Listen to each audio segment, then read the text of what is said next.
सो hi everyone, स्वागत है आपका मेरे चैनल पर जहां पर आपको मिलता है इन्वेस्टमेंट, पर्सनल फाइनेंस और बिजनेस रिलेटेड कंटेंट जिसका मेन फोकस है 1 मिलियन लोगों को फाइनेंशियल फ्रीडम अचीव करवाना।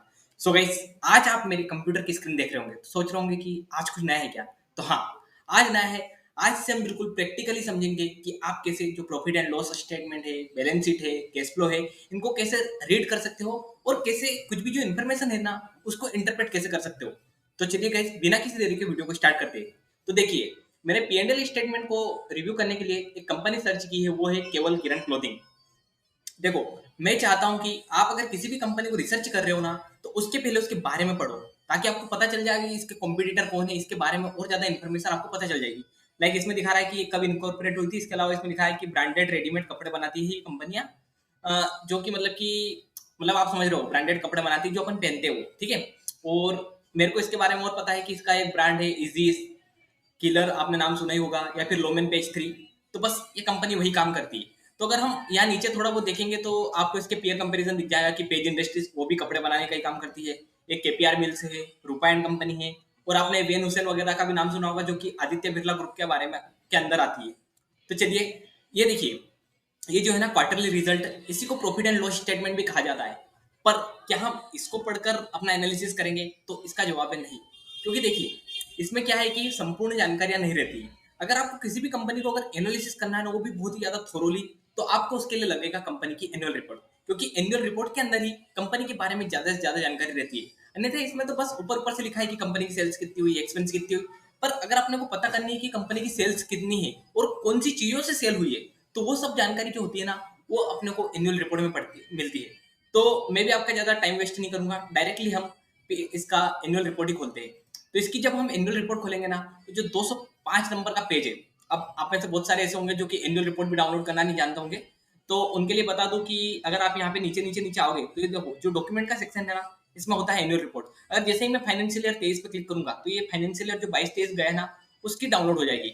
इसके अलावा जो कॉन्फ्रेंस कॉल्स वगैरह जो होती है, अभी जैसे जून में इसका फर्स्ट क्वार्टर खत्म हुआ, तो उसका जो भी रेवेन्यू वगैरह, जो क्वार्टर का रेवेन्यू होता है, तो उसके बारे में भी पीपीटी वगैरह बनती है। अगर जैसे ही मैं क्लिक करता हूँ तो ये पीपीटी डाउनलोड करके दिखा देता है कि कंपनी ने इस क्वार्टर में कैसा परफॉर्म किया है, जो कि छोटा होता है और पढ़ने में भी आसान होता है।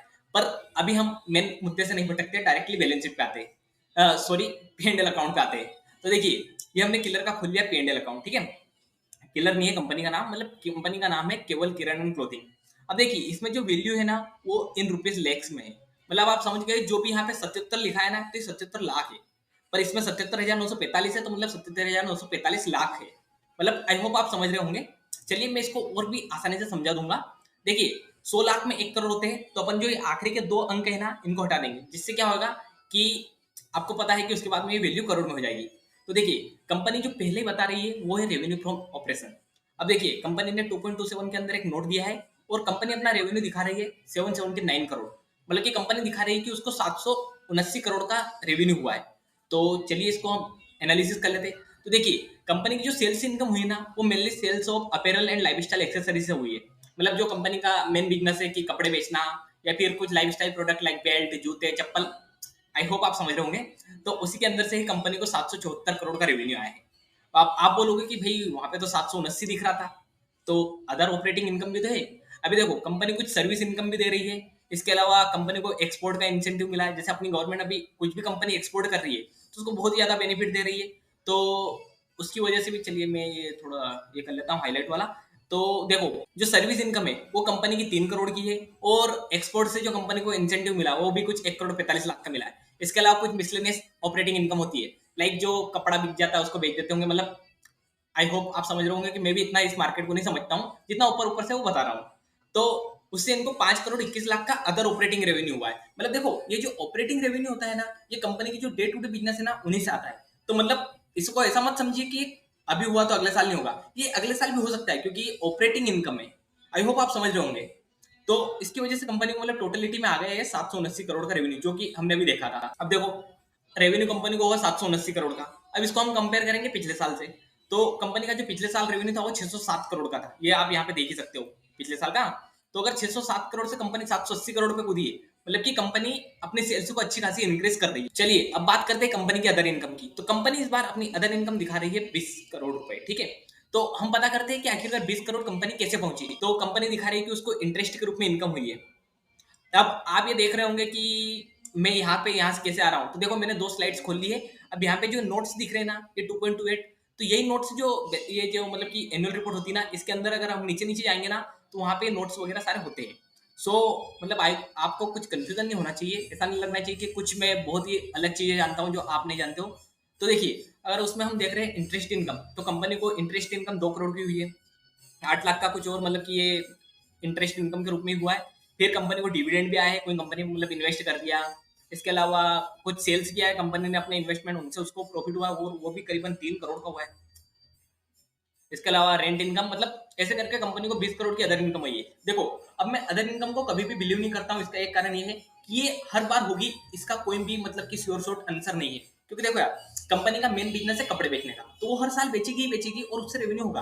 पर कंपनी का ये तो बिजनेस है ही नहीं कि कंपनी किसी कंपनी को खरीदे, मतलब कंपनी को खरीदती है पर मान लो किसी कंपनी में इन्वेस्ट कर रही है ताकि थोड़ा डिविडेंड कमा ले, या फिर बैंक में पैसा रख रही है ताकि इंटरेस्ट कमा ले। तो ये कंपनी का मेन बिजनेस है ही नहीं। और अगर इससे इनकम आ रही है तो मतलब कंपनी बिल्कुल निकल ली है। तो मैं इस इनकम को बिल्कुल मानता ही नहीं हूँ। मेरे लिए ये इनकम बिल्कुल जीरो है।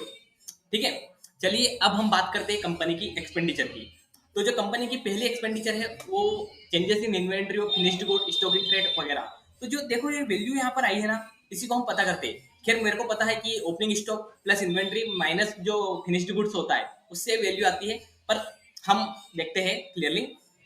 तो देखो, ओपनिंग स्टॉक जो कंपनी का था पिछले साल, मतलब वर्क इन प्रोग्रेस 3 तरह का रहता है, वर्क इन प्रोग्रेस, एक गुड्स और कुछ फिनिश्ड गुड्स। तो कंपनी के पास में वो 99 करोड़ का था ओपनिंग स्टॉक। मतलब कि जो जब साल चालू हुआ था 1 अप्रैल 2022 को, उस दिन कंपनी के पास में 99 करोड़ की इन्वेंट्री रखी थी, कि मतलब इतने सारे किलर के कपड़े रखे थे। आई होप आप समझ रहे होंगे, मतलब मैं एग्जाम्पल से समझा रहा हूँ। और कंपनी के पास में क्लोजिंग स्टॉक जो इस साल था वो था 15 करोड़ का। तो मतलब कि 15 करोड़ को अगर हम लेस करेंगे 9 करोड़ में से, तो 5 करोड़ का श्योर शॉट वो दिखेगा, मतलब इंक्रीमेंट। पर देखो इंक्रीमेंट जो होता है ना, फाइनेंस में उसको हमेशा नेगेटिव दिखाया जाता है, क्योंकि ये एक्सपेंडिचर हो तो चुकी है पर अभी बिका नहीं है, तब तक इसको बुक भी नहीं कर सकते प्रॉपर्ली। तो इसी वजह से इसको हम नेगेटिव फॉर्म में दिखाते हैं। अगर वहीं ओपनिंग स्टॉक ज्यादा होता और क्लोजिंग स्टॉक कम होता, मतलब कि हमने इस साल बेचा ज्यादा है, तो वो एक्सपेंस में यहाँ पर पॉजिटिव दिखता। आई होप आप समझ गए होंगे। इसके अलावा जो सबसे बड़ा इस कंपनी का एक्सपेंस है ना, वो है कॉस्ट ऑफ मटेरियल कंज्यूम्ड। देखो, अगर आप कोई भी कपड़ा बेचते हो तो उसके लिए सबसे ज्यादा लगता है कपड़ा, और वही कंपनी का सबसे मटेरियल, मतलब मेन मटेरियल है। तो कंपनी ने उसको भी दिखाया कि रॉ मटेरियल कितना कंज्यूम हुआ है। वो है कुछ ओपनिंग स्टॉक, उसका भी दिखाया है उन्होंने, जो कि 10 करोड़ था। फिर उन्होंने परचेसेस करी है इस साल 195 करोड़ के मटेरियल की। आई होप आप समझ रहे होंगे कि अगर कोई क्लोथिंग बिजनेस भी है तो उसमें कितनी सारी परचेसेस होती है। उसके अलावा उन्होंने इस साल कितना सेल कर दिया है और क्लोजिंग स्टॉक कितना था। तो मतलब कि कंपनी के पास में अभी भी 152 करोड़ का मतलब कि टोटल खर्चा पड़ा है। और उसमें कुछ सेमी फिनिश्ड गुड्स भी है, और पैकिंग, मतलब पैकिंग हो चुका है, बस फैक्ट्री से निकला नहीं है, और स्टोर और केमिकल कंज्यूमेबल भी है। तो ऐसे करके कंपनी के पास में 402 करोड़ का इस साल, मतलब 402 करोड़ का मटेरियल कंज्यूम हो गया है। देखो, अब देखो अलग अलग बिजनेस में अलग अलग मटेरियल कंजम्पशन होता है। अगर वहीं ये सॉफ्टवेयर कंपनी होती तो वहां पर क्या है, सिस्टम वगैरह रहते हैं, उन्हीं का कुछ खर्चा आता और एम्प्लॉय का एक्सपेंस आता। पर ये एक रॉ मटेरियल से मैन्युफैक्चर करने वाली कंपनी है, तो यहाँ पर जो है ना मटेरियल वो ज्यादा लगता है। तो इस वजह से कंपनी का जो ऑपरेटिंग इनकम आती है ना, वो भी कम आती है। तो इसलिए हम इसको कंपेयर करेंगे इसी के पीयर्स से, वो आगे हम करेंगे। और इसके अलावा कंपनी ने कुछ और purchase in stock in trade, life style product वगैरह कुछ परचेज करे, लाइक अब देखो कंपनी बेल्ट ले, ये पर्स वगैरह बनाती है, तो ये खुद नहीं बनाती है, किसी से बनाए ले लेती है, बस कंपनी का ब्रांड नेम लगा देती है। इसके अलावा कंपनी की एम्प्लॉय बेनिफिट एक्सपेंस आपको पता ही है। एम्प्लॉय बेनिफिट एक्सपेंस क्या होती है, मतलब कोई भी वर्कर काम कर रहा है उसको जो पैसा देते हैं, देखो सैलरी वेजेस के रूप में, उनके पीएफ में हो रहा है, बोनस, मतलब कंपनी कोई बोनस देगी, gratuity, leave benefit, staff welfare benefit. तो ऐसे करके कंपनी ने 97 करोड़ जो अपने एम्प्लॉय है ना उनके ऊपर लुटाए है। इसके अलावा फिर नेक्स्ट पॉइंट है फाइनेंस कॉस्ट। अब देखो फाइनेंस कॉस्ट यानी कि जो हम किसी से भी लोन लेते हैं ना, तो मतलब अपन ने किसी से फाइनेंस लिया, तो उसके ऊपर जो भी कॉस्ट लगती है ना, वो इस सेक्शन के अंदर आती है। मेनली इंटरेस्ट ही फाइनेंस कॉस्ट के अंदर आती है, पर उसके साथ में ही आपको पता है कि चार्जेस भी कुछ लगते हैं। तो यहाँ पे देखिए बैंक चार्जेस ही कंपनी के ऊपर 4 लाख रुपए के लगते हैं। इसके अलावा 2 करोड़ के कुछ फाइनेंस चार्ज है, और 4 करोड़ का कंपनी ने जो वर्किंग कैपिटल दी उसके ऊपर इंटरेस्ट दिया है। अच्छा हाँ, बस इतना ही। तो कंपनी की इतनी ही फाइनेंस एक्सपेंस है, जो कि 6 करोड़ 38 लाख है। इसके अलावा डेप्रिसिएशन और अमोर्टाइजेशन। देखो, डेप्रिसिएशन और अमोर्टाइजेशन को समझाता हूँ। डेप्रिसिएशन जब लगता है जब अपन कोई नई मशीनरी नई बिल्डिंग लेते हैं ना, तो देखो वो धीरे धीरे उसकी वैल्यू गिरती है, क्योंकि आपको पता है कि आपने एक कंप्यूटर लिया या फिर मोबाइल लिया, तो वो धीरे धीरे 5 साल बाद तो उसकी मतलब बिल्कुल वैल्यू खत्म हो जाएगी, या तो वो बंद ही हो जाएगा। तो हम उसका एक ही साल ज्यादा भार देने की जगह पे हम उसको हर साल कैपिटलाइज करते हैं। लाइक मान लो आपने 10,000 का मोबाइल खरीदा, तो आपको मालूम है कि ये 5 साल में खराब हो जाएगा, तो आप हर साल दो दो हजार अगर आपके पास में रिजर्व रख लोगे तो कैसा रहेगा, क्योंकि बाद में आपको पता है कि 5 साल बाद मोबाइल तो लेना है। तो बस अगर आप 5 साल के पहले ही पैसे इकट्ठे करके रखो, तो आई होप आप 10,000 की जगह पे 15,000 का नया मोबाइल ले लोगे। तो उसी प्रकार जो कंपनी की कुछ भी, जैसे अभी ये बिजनेस है कपड़े बनाने का, तो इसमें मशीन लगी होंगी जो कि कपड़े सिलती होगी, या फिर बहुत बड़ा प्लांट लिया होगा, वेयर हाउस लिया होगा। तो वो क्या, उनको पता है कंपनी को कि एक टाइम बाद ये मतलब कि मशीन वगैरह खत्म हो जाएगी, तो उनको बुक्स से धीरे धीरे खत्म करते हैं। मतलब अगर मान लो कंपनी ने ऐसा नहीं किया, तो मान लो एक टाइम पे आई 1,000 मशीनें, कंपनी के पास 1,000 ही खराब हो गई, तो उस साल कंपनी रिजर्व नहीं रहेगा, तो कंपनी कैसे क्या मतलब इतनी सारी मशीन में इन्वेस्ट करेगी। और अमोर्टाइजेशन कब होता है, जब कंपनी मान लो एक बिजनेस है, वो कंपनी को खरीदना था, पर वो बिजनेस वाला की जो वैल्यू है वो है 100 करोड़, पर कंपनी को बेचने के लिए रेडी है कि मैं तो 120 करोड़ से नीचे बेचूंगा ही नहीं। तो आपको पता है कि वैल्यू तो उसकी 100 करोड़ है, पर 120 करोड़ इसलिए ले रही है कंपनी ताकि उसको स्ट्रेटेजिक एडवांटेज आ जाए, तो कंपनी 120 करोड़ में खरीद लेती। अब आपको पता है जो 20 करोड़ है उसको कैसे ना कैसे करके तो खत्म करना पड़ेगा, क्योंकि अपने अपन ने किसी से 100 रुपए लिए पर उसको 120 रुपए दिए, तो अब आपको 20 रुपए तो कैसे ना कैसे करके पेंडल में खत्म करने ही पड़ेंगे धीरे धीरे। तो बस उसी को अमोर्टाइजेशन कहा जाता है। पर इसको जो हम बैलेंस शीट है ना, उसमें हम गुडविल के रूप में दिखाते हैं, और गुडविल को ही धीरे धीरे अमोर्टाइज करके खत्म कर दिया जाता है। सो आई होप आप समझ गए होंगे। इसके अलावा पेटेंट कॉपीराइट वगैरह में भी डेप्रिसिएशन अमोर्टाइजेशन ही लगता है, पर ये कंपनी आपको पता है कि क्लॉथ बनाने की, तो इसमें डेप्रिसिएशन ही आएगा। तो जो डेप्रिसिएशन है ना, इसका जो पॉइंट है वो 2.1 है, हमने 2.1 खोल लिया है, जो कि थोड़ा ऊपर था, मतलब मेरे को टाइम लग गया। तो इसमें देखिए कंपनी के पास में फ्री होल्ड लैंड है, बिल्डिंग है, फर्नीचर है, प्लांट एंड मशीनरी है, कंप्यूटर, ऑफिस इक्विपमेंट है, व्हीकल है, बहुत कुछ है। तो देखिए कंपनी के पास में जो ग्रोस ब्लैक है उसमें एडिशन होता है, मतलब हर साल कुछ खरीदती है कुछ बेचती है, वो सब आई होप आप समझ रहे होंगे।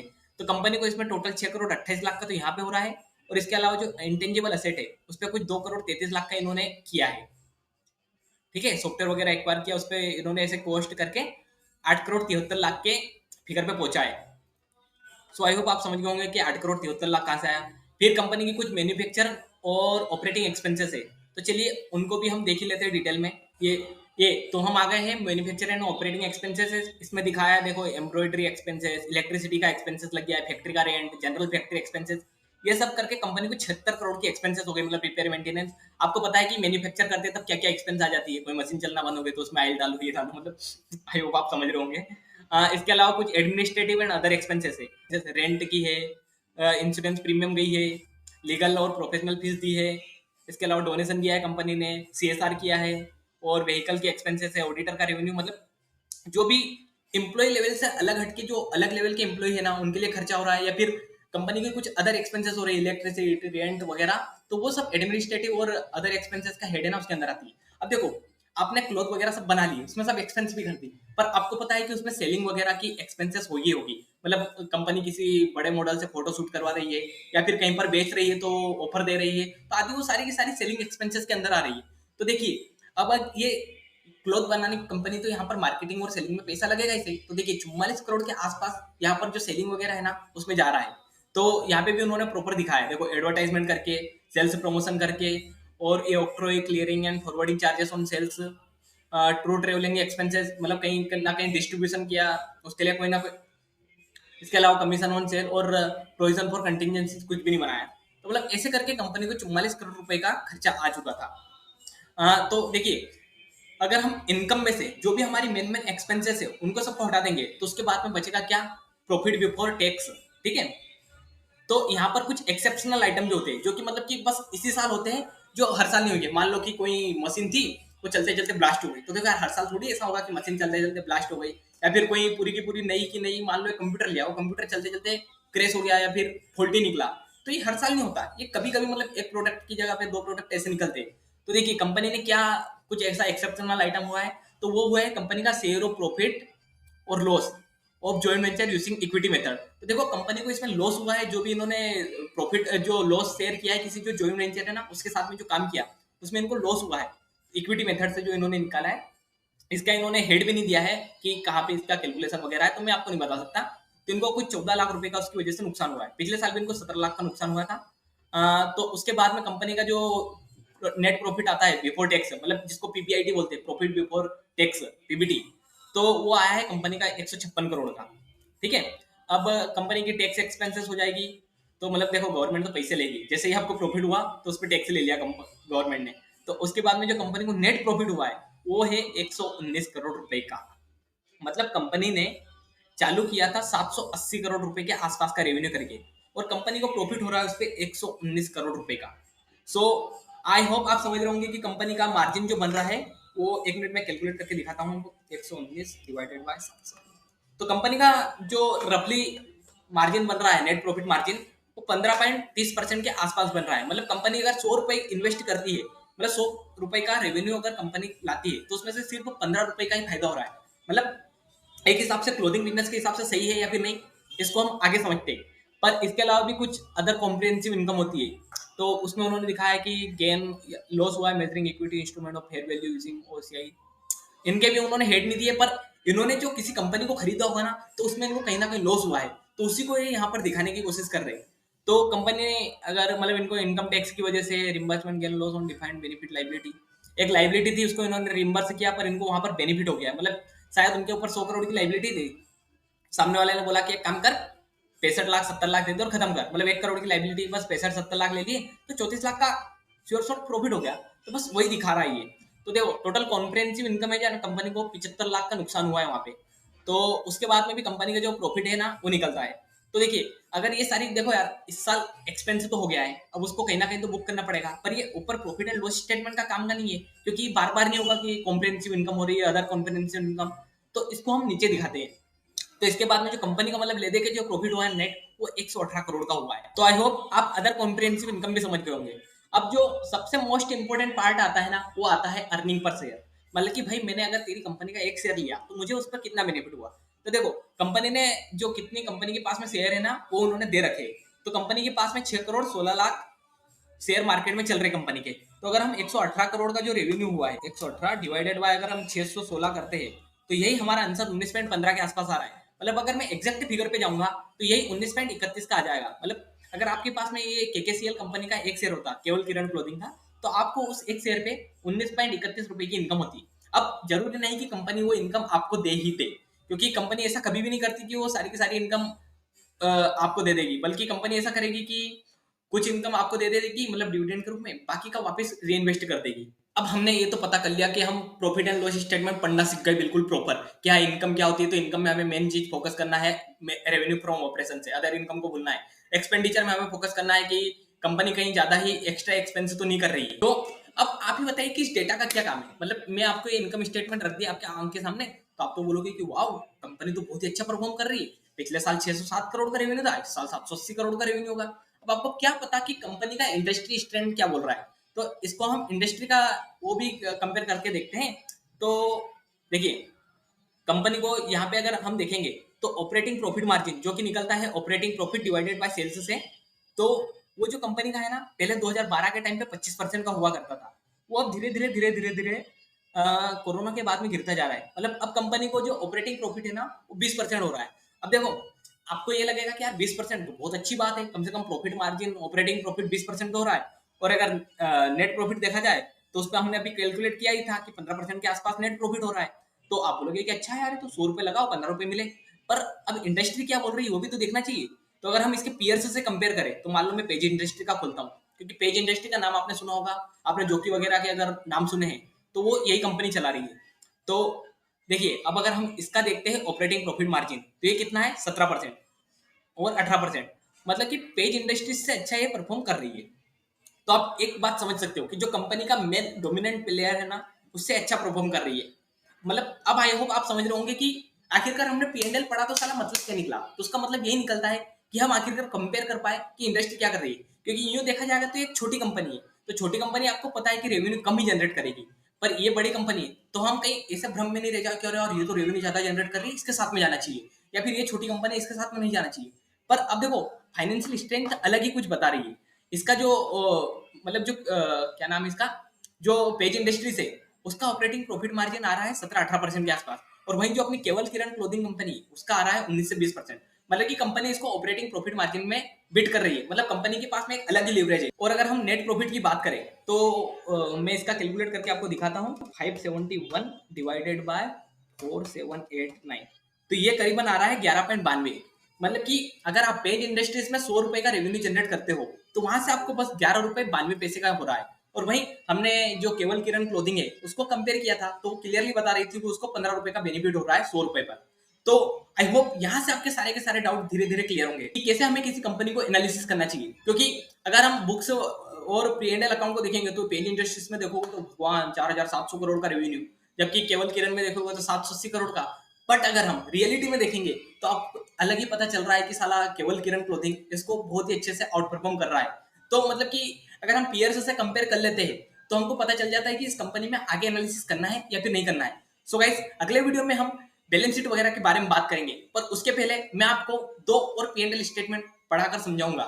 एक है जोमेटो का, क्योंकि अभी बहुत पहले हाइप उड़ी थी कि जोमेटो ने पहली बार प्रॉफिट किया है, प्रॉफिट किया है, प्रॉफिट किया है, तो उसको हम समझेंगे। इसके अलावा एक हम बैंकिंग सेक्टर की कंपनी को उठाएंगे और उसका भी प्रॉफिट एंड लॉस स्टेटमेंट पढ़ने की कोशिश करेंगे।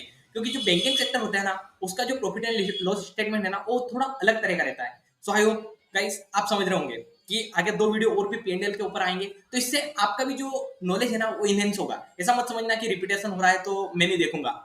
सो गाइस, ये वीडियो यहीं पर एंड होता है। अगर आपको वीडियो पसंद आया तो वीडियो को लाइक करना, चैनल को सब्सक्राइब करना, और साथ ही कमेंट जरूर करना कि वीडियो कैसा लगा। और आप फीडबैक भी दे सकते हो कि मैं ऐसे ही स्क्रीन रिकॉर्ड करके और वीडियो बनाऊं या फिर नहीं, क्योंकि ये मेरा क्योंकि ये मेरा पहला एक्सपीरियंस है। So guys, bye bye.